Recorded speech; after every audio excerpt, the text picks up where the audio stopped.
Welcome back, ladies and gentlemen, to another episode in the 30-day video challenge. This is the Flopping Crappie channel. I'm Davis, and today's video is actually going to be talking about Panoptix. A lot of you guys requested, and gals, requested that I show you what the Panoptix is and what it looks like. And so I thought, what better way than to show you on some bridge pilings, some big cement bridge pilings behind me. So that's what I'm going to do. Now there's two views to the Panoptix. There's the forward view, which is what I have here right now. This is showing forward view. And then there's the down view. I'm going to show you both of them. The same head unit. A lot of you have the same head unit, which is the Garmin. This is the Garmin 7.3CV. A lot of you have the 7.3SV or the 9.3SV. They are all compatible with Panoptix. Now I have to say, this is Gen 1 Panoptix.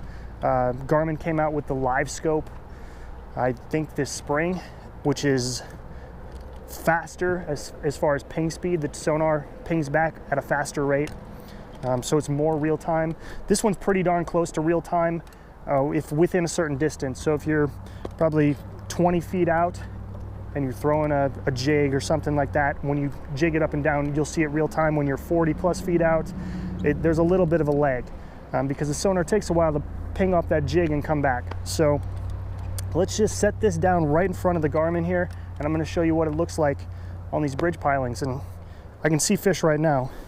See that? It's a bunch of fish right there, right in front of that piling. So I'm going to set this down. Let's get to it. Okay, so this is the forward view, and I'll show you a video or a little clip of what the transducer looks like right here. And basically, this is pointed forward, slightly down in the water. So this is where my trolling motor is. It's mounted on my trolling motor, and I'm looking this way. Now I can adjust a couple things here. I can adjust my gain or your sensitivity, just like normal with a normal transducer. I'm going to go to menu, so I can adjust my gain. I can adjust how far I'm looking forward and how deep I'm looking. So if you notice on the top, it's 10, 20, 30, 40, 50, 60. I have it set for, I think, 65 feet I'm looking forward. I don't need it that far because I think the last place I was looking really far away. I'm going to turn it down to about right there. Right about there. 45 feet should be good enough. Now I'm only in 17 feet of water, so I don't need 30 feet of depth. I'm just showing you the settings real quick, and then we'll get into how this thing works. So I'm going to go to about 20 feet, it'll be okay. All right, so this transducer, it sends out a signal forward looking. Think of your 2D sonar, but put it in the water looking forward or backward instead of straight down. And this sends out, I believe, at a 400 kilohertz, if I'm not mistaken. I'd have to look that up again. But what it does, it'll send a signal out and it'll ping back. See, this is the big pillar, and there are fish. Let's see if I can get them again.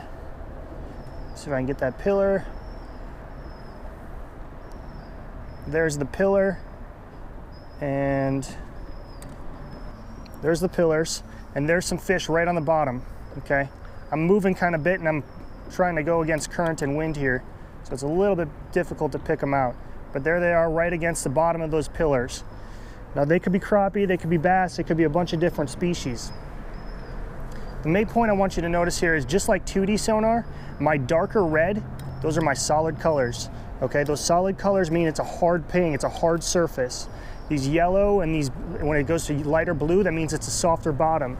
So when I'm looking at open water fishing and I'm trying to find that transition from hard bottom to soft bottom, I'm actually looking at this as well, because this bottom part right here, it's the same thing you see on 2D sonar when it goes from your darker colors, whatever your colors relating to hard bottom are, to your lighter colors, which are soft bottom. So right now, below these pillars, there's probably some concrete below the pillars here. I think the pillar's like right here, and some concrete, and then some either muck or silt or something like that in the middle, beyond this channel here, kind of in the eddy. And there's another fish suspended up. Here's a pillar again. But this is very useful when I'm fishing open water, trying to find suspended crappie, pre-spawn, post-spawn. It kind of helped out. The one downfall to this is a lot of times, I'll show you the pillar again. So this pillar, Imagine a bunch of these stacked up right next to each other. That's exactly what weed lines look like. So it's really hard to see inside the weed lines when crappie are tucked in there. That is the one downfall of this unit. They solved it by creating live view, which actually cuts through the weeds, and it's more of like a down imaging where it cuts through the weeds and it'll show you fish within the weeds, but it's a forward view looking sonar like this one. So I can set it however forward I want, however deep I want. There's some fish right there. I want to show you what a jig looks like. Hopefully I can pick it up. All right, to make sure I can actually show you this on the sonar, I'm dealing with wind and current today, which is a little difficult to make sure the bait shows up on the sonar on the forward view. I'm using a wacky rig setup here, kind of modified. I just want to make sure that I can show you what I'm actually looking at. There's my bait right there. I'm jigging it. And see, there's a little bit of a delay, a little bit. There it is right there. See it bouncing up, and it's slow. It's a slow drop, but there it is. There's my bait.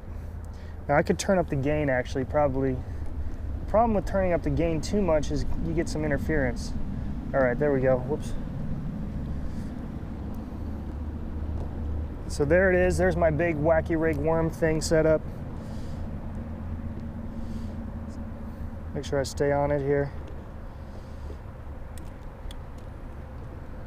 Oh, there's a fish. Hold on. Let's see if I can get that fish right there. Come on. It looks like a kind of a tiny fish. I don't think it's gonna bite the wacky rig. It might. No, it just kept swimming. That is a fish right there. This is my wacky rig. There's some smaller fish on the bottom. Actually, those might be bigger fish. Hold on. Let me just drop it to the bottom, see if I can get that. That might be a bass down there. Get a live play-by-play here.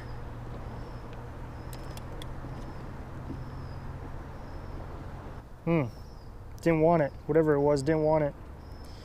So, that is the forward view. Pretty cool stuff, actually. Really cool stuff. You can see your lure. I've lost it again, but... So, pretty cool stuff, right? That's my lure right there. There's some smaller stuff above it. This is the forward view. When you crank up the gain like that, you can really see them. But this helps so much when these crappie are in open water. I can see them suspended off of structure or just above brush piles and stuff like that. And I do have to say, this is not for everyone, okay? I'm probably gonna wrap that up in the video. But let's go ahead and jump into the down view. I'm gonna change my transducer. I'm gonna point it straight down and I'll show you the down view setting on this thing. Okay, so to change the down, all right, so to change the down view, it's actually really simple. There's this bolt right here, or this screw. You just unscrew that, and then you tilt this straight down. So the sonar here, I'll show you the front of the sonar. Hopefully you can see that. It's just like a V or a U shape cut in there and just sends out a signal. And the cool thing about down view, which I'll talk about in this down view, is I use this a lot for ice fishing. And I'll show you why in a second. So the down view, I actually didn't talk about the settings this thing comes with. I don't want to hit that pillar. There we go. So I can actually, this thing, even though I have Panoptix on here, I can actually go to charts, navigation charts. There we go. So here's the lake I'm on. Shows a river channel. Oh, these are actually all my tracks. Shows all my tracks. This is the St. Croix River. This actually shows a lot of the depth stuff. And this, even if I just have Panoptix, I don't need a regular transducer. This comes with it. Let's see if I can get this. I didn't even know I had this. Anyway, so this is the main screen it comes with. I'm gonna go to my Panoptix again, but now it's gonna give me down view. So, what this is, why does it do that? Stop. Oh, I know what's going on. I need to select my range. And I only want to see, let's say, oh, this is my depth range. I'm only in, whoa, not that deep. There we go. Let's go 22 feet. Select. There we go. So what this is showing me is this is my trolling motor, and it's pointing straight down. Now normally I use this during ice fishing season, and they have like a little PVC pipe. You put it down through the hole, And see that? That's a fish coming below the boat. There's some other fish right here. I'm going to turn the gain down a little bit because I think it's just excessive. And this is my history. See, that's the fish. It's going down in the water column. There's some more fish, and I'm looking left and right. So here's the beauty of this sonar. I'm looking, the sonar is straight down. So the normal cone angle goes like this on a 2D sonar. So my diameter would be, let's say, 7 feet. I'm only in 10 feet of water, but let's say it's 7 feet. Well, this shows, what it's showing here is that it's going from showing if it's sitting this way, so if it's in line like this, it's showing 7 feet this way, but it's showing 7 feet, 7 feet, 7 feet, all the way out to 10 feet here. And I can adjust this by going plus and minus. If I go minus, it zooms in. If I go plus, I want to add more distance. I want to view outside of that cone. Now I'm in such shallow water here that it's hard to view outside that cone. But if I go into deeper water where these pillars are, I'll be able to see further outside of just 10 feet. And this is the main difference, especially for ice fishing, that this offers you versus 2D sonar. 2D sonar is just that small little cone, and whatever's in that small little cone, that's all you see. This one, let me zoom out here. This one's going 7 feet, 7 feet, 7 feet, and it's doing that same 7 feet out to 10 feet to my right and 10 feet to my left. That's what this is showing you right here. That's what this is showing you. It's going 7 feet all the way out to 10, probably 15 feet to my right and to my left. That's the biggest advantage of this down view. Now I'm going to show you, oh, there's some fish right below the boat. I've got this regular jig now, this crappie jig. There's some fish right below the boat here. Let's see if I can, actually, let's go back over by the pillars. There were some more fish. And I'm gonna drop this right below the trolling motor and show you what it looks like on this down view. That's my lure right there. That's my little jig, crappie jig bouncing up and down. That's straight below the boat right now. So let's see if we can actually find a fish to come and hit that. So I'm dropping it down lower to the bottom now. We can probably, oh, there was a fish to the left. Let's turn up the gain just a titch. You don't want to do it too much, otherwise you're not going to be able to see anything. But again, this isn't for everybody. It's a little bit expensive. I'll probably talk through it in a little bit here. But there's my jig bouncing up and down. It's right here. This would probably be the best setup for vertically jigging brush piles if you can keep your jig under your boat or to the left and the right of the boat. Okay? I mean, you can vertically jig and you have your jig way out here or way out there, but you got to keep it in line with the trolling motor. So if your trolling motor is facing forward like that, it's going to view 7 feet, 7 feet, or 6 feet, whatever, out to however wide you set it. So just make sure you keep your jig in that area, and this sonar will pick it up. You don't have to have it in that direct cone right beneath your boat. That's the biggest difference between this and 2D sonar. 2D sonar, you got to have it in that direct cone right beneath your boat.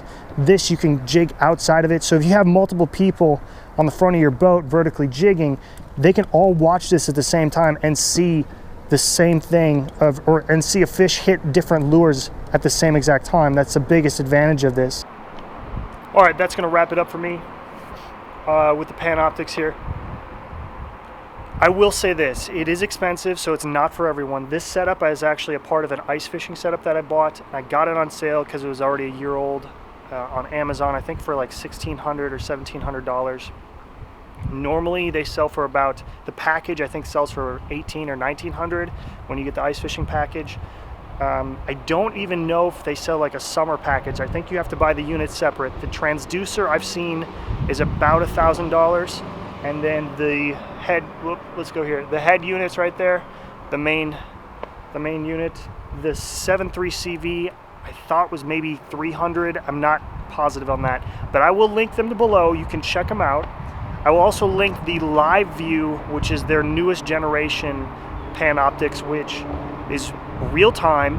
It can see live feed fish. It can see through weeds. It is the best technology that any fishing companies come out with ever, besides their original Panoptix here. But I'm gonna actually go fishing. Whoa, we're gonna get in the sun. I'm actually gonna go fishing and do another video with some hand-tied jigs. That's one of my subscribers sent me. So be sure to check that one out after this video. Hopefully I can catch some fish. I know I didn't, there's definitely fish down there. You saw them. I just gotta really take some time and fish them, and I didn't want to do it in this video. So the biggest advantage is the forward view. You can see suspended fish. You can tell that transition line between hard bottom and soft bottom, just like 2D sonar, but you can see suspended fish. You can tell how deep they are, how far away from the boat they are. This is one of the ways I can stay on schools when I'm doing a lot of those challenge videos. I can see them on the Panoptix, and especially when they won't stay below the boat. When I can't get them to stay below the boat and I can't see them on the 2D sonar, the Panoptix it's such a necessity. For me, won't be for you. Obviously, this is an expensive piece of equipment, so not all of you will need this, but if you want to check it out, I'll link it all below. The down view, probably the best thing above 2D sonar, okay? Because it's 2D sonar, but it's 2D sonar that looks left and right of the boat as far as you want to set it. And that's the biggest difference. I use 2D sonar a lot during ice fishing season, and or you could use it vertically jigging these bridges, which is what I might do in this next video. But I appreciate you watching as always. I'm going to post those links below. I hope you're enjoying the 30-day video challenge. This is day 25 of 30, so obviously it's coming to an end. But I plan on posting at least 3 videos in October and November, or 3 videos per week in October and November. So, all right, I'm going to start fishing. Appreciate you watching. Be sure to subscribe and click that bell, and be sure to like and share the video as well. See you tomorrow.